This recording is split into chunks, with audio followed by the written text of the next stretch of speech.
नमस्कार, छतरपुर एक्सप्रेस में आपका स्वागत है। इस वक्त हम बैठे हुए हैं बागेश्वर धाम में। बागेश्वर धाम में एक पंडाल लगा हुआ है। इस पंडाल में टेक्नोलॉजी की मदद से निःशुल्क धाम में होने वाली गतिविधियाँ, धाम के दर्शन, धाम की संध्या आरती, जो भी इस धाम में घटित हो रहा है उसके बारे में 6 मिनट के वीडियो के माध्यम से भक्तों को इस धर्म आस्था से, बागेश्वर धाम से, सनातन धर्म से जोड़ा जा रहा है। हमारे साथ एक भैया है, सबसे पहले भैया का परिचय जानेंगे, फिर उनसे बातचीत करेंगे। भैया सबसे पहले आपका शुभ नाम क्या है? कहाँ से हुए?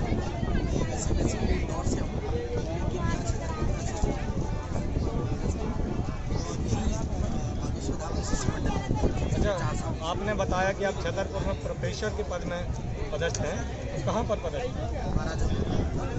जब महाराजा छत्रसाल बुंदेलखंड यूनिवर्सिटी में। जब भैया एक शिक्षण संस्थान से भी जुड़े हुए हैं, तो ये बहुत एक अच्छी बात है कि शिक्षा के धर्म के साथ चलकर समाज को कुछ देना चाहते हैं, क्योंकि शिक्षक ही एक ऐसी जगह है, शिक्षण संस्थान एक ऐसी जगह है जहाँ से हम लोगों को सही और गलत का फर्क बता सकते हैं। भैया आप बात की जाए बागेश्वर धाम को लेकर, तो बागेश्वर धाम से आप कब से जुड़े हुए? 6 सालों से बागेश्वर धाम से। अच्छा, बात की जाए 6 साल पहले का बागेश्वर धाम और वर्तमान का बागेश्वर धाम, बुनियादी सुविधाओं को लेकर कितना परिवर्तन आया? जब मैं 6 साल पहले यहाँ बागेश्वर धाम किसी मित्र के कहने में यहाँ पर आया था, यहाँ पर जो आपको कितनी भव्यता आज दिख रही है, इस भव्यता का 1% यहाँ पर नहीं। वरना जब मुझे याद है वो कहानी, जब मैं पल को याद करता हूँ, जब आपने मुझसे पूछा कि यहाँ मुझे घी ढूंढने, दीपक जलाने के घी भी बाहर से छतरपुर से लाना पड़ता था। एक पेड़ था, पेड़ के नीचे एक दुकान लगी रहती थी। एक दुकान लगी रहती थी। अगर मुझे यहाँ दीपक भी ढूंढना पड़ता था, तो मुझे अगर किसी अपने परिचित है उसको फ़ोन लगाना पड़ता था कि जब मैं आऊँगा तो 11 दीपक लेके आना। मतलब एक भी दुकान नहीं थी और यहाँ घी तक भी दीपक जलाने के लिए नहीं था। और आज आप देख रहे हो कि यहाँ 1000-1500 दुकानें यहाँ पर मौजूद और इतनी भव्यता हमेशा बुंदेलखंड भूमि साधु संतों की भूमि रही है। यह हमेशा पूजनीय रही है। यहाँ पे अनन्य लोगों ने भक्ति और साधनाएं की है। लेकिन हाँ, ये ज़रूर है कि अभी चीज़ें बदल गई हैं। जैसे कि हम देखते हैं कि बीज जो होता है हम बोते हैं तो वो ज़मीन में होता है, कईयों सालों तक वो, कईयों समय तक वो रुकने के बाद जब उसका बीज हमें दिखता है, तो ऐसे ही साधु संतों ने यहाँ पर तपस्या की और इस भूमि को उस तरीके से प्रज्वलित किया, जागृत किया। और आज वो जागृति हमें यहाँ लोगों के बीच में दिखाई देती है। और जैसे आपने कहा कि ये धूल मिट्टी से सना हुआ क्षेत्र था, उसको स्वीकार करता हूँ मैं, क्योंकि मेरा एक मित्र है जो यहाँ पोस्टल डिपार्टमेंट से है। वो कभी यहाँ लेटर्स वेटर्स आते थे यहाँ पर, तो उसे ढूंढने में दिन भर लग जाता था कि गड़ा कहाँ है। और आज अगर किसी से भी आप पूछोगे तो बुंदेलखंड तो दूर की बात है, छतरपुर भी बहुत दूर की बात है, गड़ा को भी हिंदुस्तान में आप जाना जाता है। अच्छा, मेरा जो पूछने का मतलब था आपसे, मैं उसको कोई भी मेरा जो वीडियो देख रहे हैं उसको नकारात्मकता में ना लें। हम धाम की भव्यता, सनातन धर्म को बढ़ावा देने के पर्पज से वीडियो को बना रहे हैं। मेरा ये कहने का मतलब था कि एक किसी ने सपने में भी नहीं सोचा था कि एक गढ़ा जैसी छोटी सी जगह जो पूरी पंचायत भी नहीं है, आज उसका नाम यूरोप में भी लोग जानते हैं, अमेरिका में भी लोग जानते हैं। तो भैया ने जैसा कि बताया कि बहुत पहले इनके एक दोस्त थे, तो वो डाकिया थे शायद, तो वो यहाँ आते थे, तो किसी को डाक देने आते थे, तो एक छोटे से गांव में उनको दिन भर ये आइडेंटिफाई करने में लग जाता था कि ये घर किसका है, गाँव किसका है। और आज उस गाँव में वो समय दूर नहीं है जब 5 स्टार होटल जैसी सुविधाएँ भी हमें इस गढ़ा गाँव में मिलेंगी। आप शिक्षण संस्थान से भी जुड़े हुए हैं। अच्छा, आजकल का जैसा माहौल है, हम देखते हैं कि तमाम युवा युवतियाँ जल्दी से जल्दी मशहूर होना चाहती हैं, तो सोशल मीडिया में एक रील या मीम्स का दौर चल रहा है। तो इसको लेकर लोग धार्मिकता जैसी जगह में भी जाते हैं ना, तो जो उसकी अलौकिकता है, भव्यता है, जो उसका बेस पॉइंट है, वो ना दिखाकर, अपने आप को दिखाकर या कहीं ना कहीं पथ भ्रमित होते हैं, उनको लेकर आप क्या कहना चाहते हैं? देखिए, इसको अपन और पिछले पुराने दौर पे देख के चलेंगे तो पहले सिर्फ भक्ति स्थलों पर सिर्फ भक्ति होती थी, वहाँ पर किसी भी तरह का और प्रोपेगेंडा नहीं होता। और आज हम जिस आधुनिक समय में आ रहे हैं, तो हमें युवाओं को भी समझना पड़ेगा। मैं मानता हूँ कि वहाँ पर सिर्फ इस तरह की गतिविधि के लिए लोग ना जाएं, दर्शन के लिए भी जाएं, पर वहाँ पर इस तरह की भी गतिविधि होनी चाहिए उनको स्थल दिया जाना चाहिए, चाहे वो मुख्य प्रांगण से बहुत दूर हो, क्योंकि अगर वो उस तरीके से कनेक्ट कर रहे हैं उनको उस तरीके से परमिशन दी जानी चाहिए। इम्पोर्टेंट ये होना चाहिए कि हमें युवाओं को धर्म से कनेक्ट करना है। तो यही मैं कहना चाहता हूँ कि जिस तरीके से भी आज इस कलयुग के समय में, इस आधुनिक समय में जिस तरीके से भी युवाओं को जोड़ा जाना चाहिए, उसको प्रयास करके जोड़ने का प्रयत्न किया जाना चाहिए और बाद में हम उनको दिशा दी जा सकती है। जब भैया ने बहुत ही अच्छी बात की कि अगर जो सबसे पहले तो है कि उसको यहाँ पे आने की लत लगाएं, पहले उसको धाम से जोड़ें, धर्म से जोड़ें, फिर जब वो जुड़ जाएगा फिर उसको सही और गलत का फर्क बता दें। जब वो जुड़ जाएगा तो वो उस बात को एक्सेप्ट भी कर लेगा, क्योंकि अगर शुरुआत में आप उसको बोलेंगे कि ऐसा ना करो तो वो हो सकता है आना ही बंद कर दे। तो ये बहुत अच्छी बात भैया ने बताया। अच्छा भैया, यहाँ पर कैंसर हॉस्पिटल बन रहा है, तो इस बुंदेलखंड के लोगों को या आसपास के जो भी जिले हैं उनके लोगों को कितनी सुविधाएं मिलेंगी?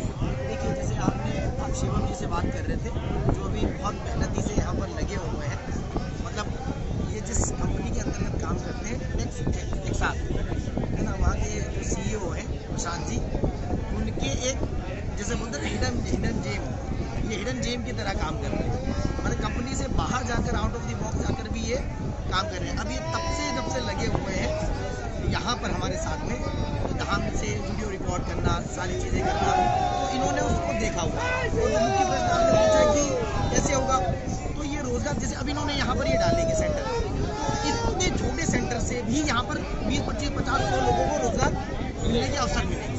ठीक है ना। अब जैसे कि महाकाल है, महाकाल में 500 लगे हुए हैं डिवाइसेस, तो वहाँ पर 20-30 लोगों को, 100 लोगों को तकरीबन दिया। तो सिर्फ मैं एक कंपनी की छोटी सी बात कर रहा हूँ। यहाँ पर इतनी सारी कंपनी, इतनी सारी फूड आउटलेट्स, इतने सारे क्लोथिंग सेंटर्स, इतने सारे मतलब किसी भी भिन्न प्रकार के इंस्टीट्यूशन लगे हुए हैं, तो उनसे डेफिनेटली रोजगार तो मिलेंगे।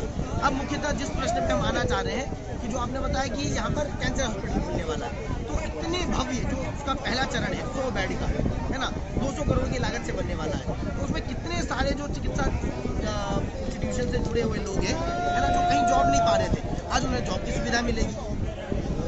और उस चिकित्सा से संबंधित और भी जो उसकी दूसरी इंस्टीट्यूशन है जो चिकित्सा को सपोर्ट करती है, उनमें भी लोगों को रोजगार मिलेगा। तो डेफिनेटली यहाँ पर रोजगार तो भव्य रूप से बढ़ने वाला है।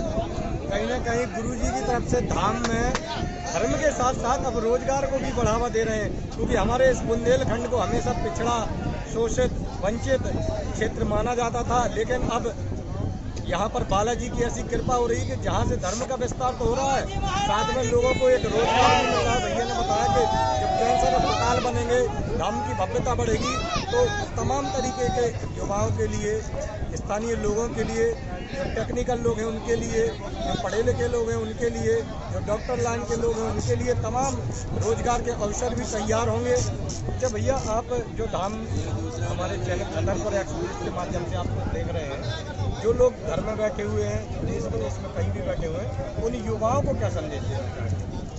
देखिए, मैं छतरपुर के माध्यम से आपको सभी संदेश देना चाहता हूँ कि अभी जो ये समय है, ये एक बदलाव का समय है, जहाँ किसी और दुनिया में ऐसा घटित हो रहा है जहाँ पर हम सब जितने भी भगवामय लोग हैं वो श्री राम से जुड़ रहे हैं। उनके नाम की जो ख्याति है उसको हम उस यात्रा से, इतने बड़े तूफान से जो कहीं किसी दुनिया में चल रहा है, कुछ ऐसा घटित हो रहा है कि राम नाम की बाढ़ हम देख रहे हैं, राम नाम का तूफान, पॉजिटिव तूफान देख रहे हैं।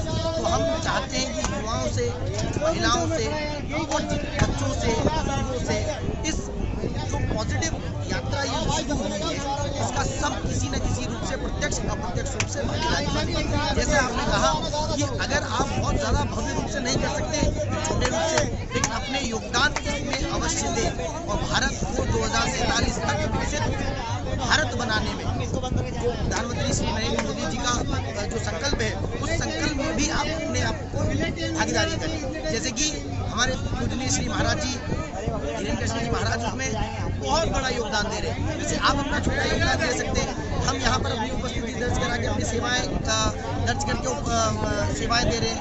छतरपुर एक्सप्रेस सेवाएं दे रही है, आप यहाँ माइक पकड़ के सेवाएं दे रहे हैं, आप यहाँ कैमरा पकड़ के सेवाएं दे रहे हैं। ये सब जुड़े हुए हैं उस यात्रा से, भव्यता से। और सभी लोग जितने हैं इस भव्यता में जुड़े रहें, जिससे हम मानवता को भी बचा सकें, जिससे हम राष्ट्र की सेवा कर सकें और अपने आप का योगदान दे सकें धार्मिक रूप से, और अपने आप को विनम्र और उत्साहित कर सकें।